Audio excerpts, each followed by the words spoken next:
प्रदेश भर में जहां कुख्यात माफिया मुख्तार अंसारी के बेटे उमर अंसारी की गिरफ्तारी की चर्चा है, तो दूसरी ओर सहारनपुर में सीएम योगी के जबरदस्त भाषण की, राष्ट्रवाद पर उनके हुंकार की।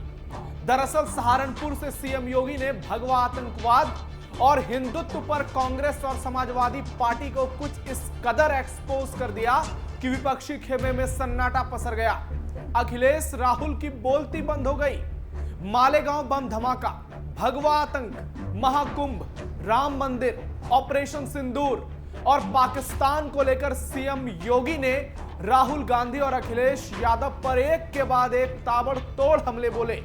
उन्होंने सपा और कांग्रेस पर आतंक का खुलेआम समर्थन करने का आरोप लगाया, दंगा भड़काने और हिंदुओं को फंसाने का आरोप लगाया। योगी ने मुलायम परिवार पर करारा वार किया। 2027 से पहले योगी के इस रूप को देखकर सपा और कांग्रेस में खलबली मच गई है और सीएम योगी सोशल मीडिया पर ट्रेंड करने लगे हैं। हर ओर योगी की खूब तारीफ हो रही है और अखिलेश और राहुल मुसीबत में फंस गए हैं। नमस्कार, कैपिटल टीवी उत्तर प्रदेश के स्पेशल शो थर्ड आई में आपका स्वागत है। मैं हूं आपके साथ नवेंदु शेखर झा। आज के थर्ड आई में आपको बताएंगे कि कैसे योगी आदित्यनाथ ने सपा कांग्रेस के धागे खोले। आपको सीएम योगी के एक एक बयान सुनाएंगे और बताएंगे कैसे 27 की लड़ाई में योगी बहुत आगे निकल चुके हैं। सहारनपुर से योगी का शंखनाद, राष्ट्रवाद पर जमकर गरजे योगी। सपा कांग्रेस पर सबसे बड़ी स्ट्राइक, 2027 में योगी होंगे रिपीट। सबसे पहले आपको सुनाते हैं सीएम योगी ने कैसे मालेगांव केस पर भगवा आतंक की सुनियोजित साजिश पर कांग्रेस पर जोरदार हमला बोला। आपने देखा होगा अभी हाल ही में 2 घटनाओं का माननीय न्यायालय ने निर्णय करते हुए कार्य किया। एक, कांग्रेस की सरकार के समय महाराष्ट्र के मालेगांव में हुए विस्फोट में कैसे तत्कालीन कांग्रेस की पार्टी की सरकार ने और उनके सहयोगी दलों ने हिंदुओं को अभियुक्त बना करके, आरोपों को घेरे में ला करके सभी हिंदू नेताओं को अभियुक्त बनाने की कुछ चेष्टा कैसे की थी। आज एटीएस के खुलासे से सारे तथ्य सामने आ रहे हैं। कांग्रेस और उसके सहयोगी दलों का यह कृत्य राष्ट्रद्रोह की श्रेणी में आता है। आतंकवाद के प्रति सौंप और राष्ट्रवादी नागरिकों के लिए, राष्ट्रवादी संगठनों के लिए क्रूर बन करके, बर्बर बन करके उनको पूरी तरह समाप्त करने की कुत्सित चेष्टा एक आतंकी कृत्य है और कांग्रेस का यह कृत्य देश के खिलाफ एक अपराध था। एक और जहां सीएम योगी ने कांग्रेस पर भगवा आतंक को लेकर गंभीर आरोप लगाए, तो दूसरी ओर आतंक का समर्थन करने पर, सेना के शौर्य पर सवाल उठाने पर कांग्रेस को गजब धोया। सुनिए। लोग एक तरफ आतंकवादियों को क्लीन चिट देते हैं, देश पर हमला करने वालों को क्लीन चिट देते हैं और दूसरी तरफ देश की सुरक्षा के प्रति प्रतिबद्ध सेना के पराक्रम पर प्रश्न चिन्ह खड़ा करते हैं। सुरक्षा बलों के जवानों के पराक्रम और शौर्य पर प्रश्न चिन्ह खड़ा करते हैं। राष्ट्रीय सुरक्षा में सेंध लगाने का कुत्सित प्रयास करते हैं। सीएम योगी सहारनपुर में फुल फॉर्म में नजर आए। उन्होंने कांग्रेस पर भगवान श्री राम को काल्पनिक बताने पर, महाकुंभ पर और भारत की विरासत को लेकर भी करारा हमला बोला और पीएम मोदी की भी जमकर तारीफ की। इन लोगों को विरासत की चिंता नहीं थी।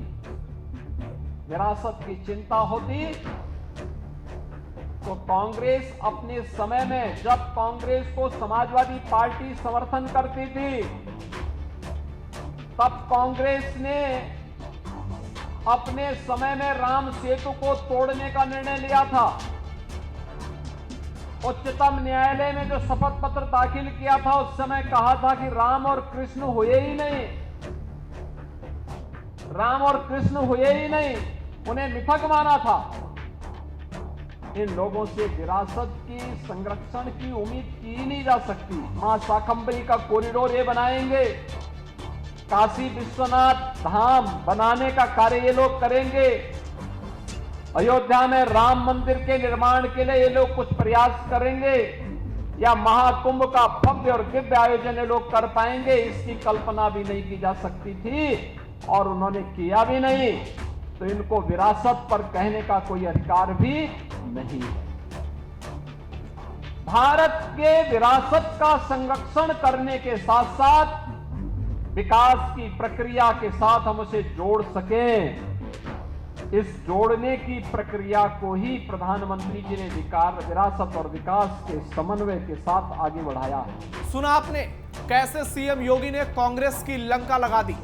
अब आपको सुनाते हैं सीएम योगी ने कैसे अखिलेश यादव की समाजवादी पार्टी पर एक के बाद एक कई हमले किए और पिछली सरकार की बखिया उधेड़ दी। पहले की सरकारें किस रूप में शोषण करती थी? जाति के नाम पर तो बांटती थी, लेकिन योजनाओं का लाभ केवल परिवार तक सीमित करती थी। एक परिवार पूरे प्रदेश में अराजकता का कारण बनता था, जाति बदनाम होती थी और प्रदेशवासियों के सामने पहचान का संकट खड़ा होता था। पहचान का संकट प्रदेशवासियों के सामने खड़ा होता था। आज ऐसा नहीं, अब तो विकास हो रहा है। एक और यहां पर विश्वविद्यालय का निर्माण, वो भी माता शाकंभरी के नाम पर। विरासत के संरक्षण के लिए माता शाकंभरी मंदिर के कॉरिडोर के विकास का कार्य आपने देखा होगा, पहले वहां जाना ही कठिन होता था।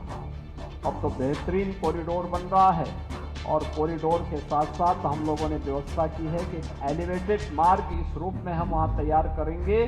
सर्दी हो, गर्मी हो, बरसात हो, किसी भी सीजन में मां शाकंभरी का दर्शन करने के लिए सहारनपुर ही नहीं, देश भर का श्रद्धालु आकर के, जैसे आपने महाकुंभ में देखा होगा, पूरी दुनिया आई थी, 66 करोड़ से अधिक श्रद्धालु वहां पर आए। दुनिया से अपना पैसा खर्च करके लोग आ रहे हैं, लेकिन परेशानी हो रही थी कांग्रेस और समाजवादी पार्टी के लोगों को। योगी ने पहले कांग्रेस फिर समाजवादी पार्टी पर जोरदार हमला बोला, फिर एक साथ इंडी गठबंधन के दोनों दलों पर निशाना साधा और आतंक पर सपा कांग्रेस की बोलती बंद कर दी। उनको परेशानी इस बात की हो रही थी कि सनातन धर्म का वैभव और गौरव इतना ऊंचा कैसे हो जा रहा है, क्योंकि इन लोगों की संवेदना एक गरीब के साथ नहीं होती, इन लोगों की सहानुभूति एक नौजवान के साथ नहीं होती है।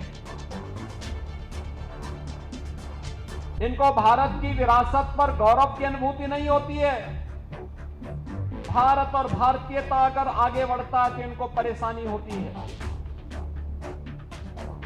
लेकिन अगर कहीं आतंकी वारदात होती है तो आतंकी वारदात को संरक्षण देने के लिए छाती चौड़ी करके लोग आगे बढ़ने का कुछ प्रयास करते हैं। 2027 चुनाव से पहले योगी बम बम। यूपी में हर ओर मुख्तार के बेटे उमर अंसारी की गिरफ्तारी की चर्चा है, तो उसके साथ योगी मॉडल का भी जिक्र हो रहा है। पिछले 8 सालों में कैसे सीएम योगी ने यूपी को दंगा मुक्त बनाया है, कैसे माफिया सरेंडर करने लगे हैं या तो उन्हें मिट्टी में मिला दिया जाता है।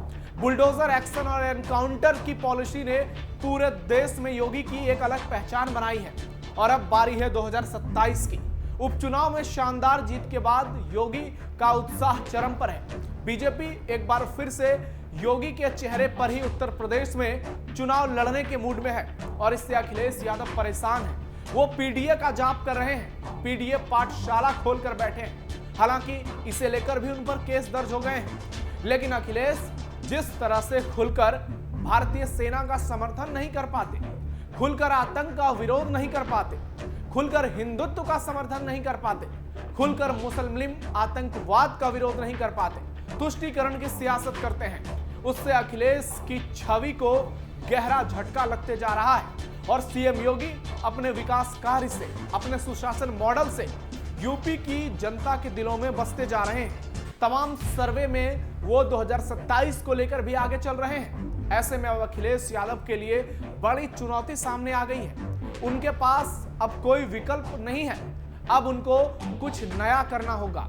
सीएम योगी की जो नीति है वो बीजेपी को लगातार प्रदेश में आगे बढ़ा रही है और अब इंतजार है 2027 के विधानसभा चुनाव का। हर ओर सीएम योगी की तारीफ इसलिए भी हो रही है क्योंकि उन्होंने हर बार यूपी में जब भी माफियाओं ने उत्पात मचाने की कोशिश की, उसको सरेंडर करने पर मजबूर कर दिया, चाहे मामला बड़े से बड़े अपराधियों का ही क्यों ना हो। आज योगी युवाओं के दिलों पर राज कर रहे हैं, वहीं अखिलेश यादव हर एक के निशाने पर है।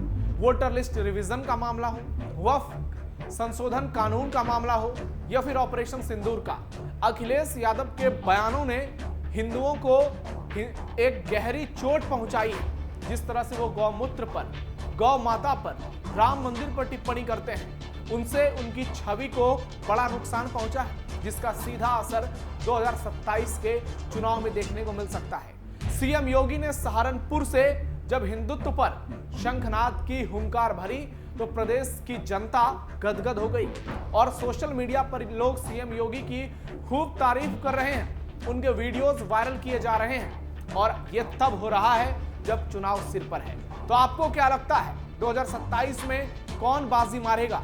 क्या योगी आदित्यनाथ जीत की हैट्रिक लगा पाएंगे या फिर अखिलेश यादव कोई नया मास्टर स्ट्रोक खेलकर मुकाबले को दिलचस्प बना सकते हैं? कमेंट बॉक्स में अपनी राय जरूर दीजिएगा।